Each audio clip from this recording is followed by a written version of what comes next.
রমজান আসলেই লেবুর বাগান কিনতে মানিকগঞ্জে বেড়ে যায় ব্যাপারীদের আনাগোনা। কম দামে বাগান কিনে সিন্ডিকেট তৈরি করে চড়া দামে বাজারে ওঠায় লেবু।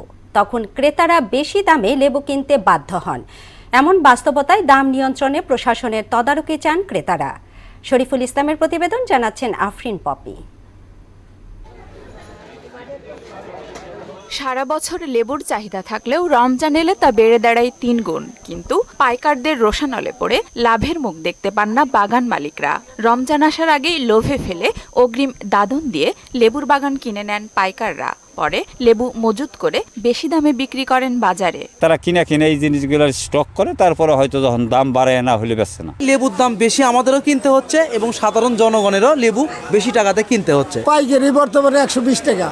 আমরা না কোনো ব্যবসা করে পারতেছি না, হিমশিম খাইতেছি। রমজানে মানিকগঞ্জের বিভিন্ন বাজারে লেবুর আকার ও মান ভেদে পাইকারিতে বিক্রি হচ্ছে প্রতি কেজি 80 থেকে 120 টাকায়। খুচরা বাজারে যা কিনতে হচ্ছে 140 থেকে 200 টাকায়। ক্রেতাদের দাবি দাম নিয়ন্ত্রণে প্রশাসনের নিয়মিত তদারকির।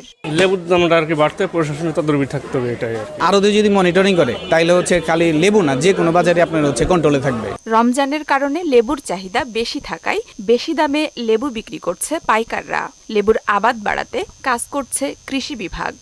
রোজার প্রথম থেকে আমরা বিষয়টা খেয়াল করছি যে বাজারে লেবুর মূল্যটা একটু ঊর্ধ্বগতির দিকে। প্রত্যেক বাসা বাড়িতে 2-1টি করে লেবু গাছ তারা রোপণ করে না আর কি।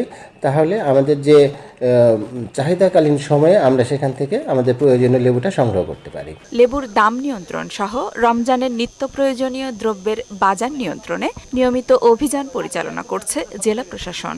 বাজারের দাম অনেক বেশি, এই জন্যে আমরা কাজ করতেছি যাতে বেশি দাম না নিতে পারে, আর যদি কোনো ব্যত্যয় পাই তাহলে আমরা আইনের আওতায় নিয়ে আসব।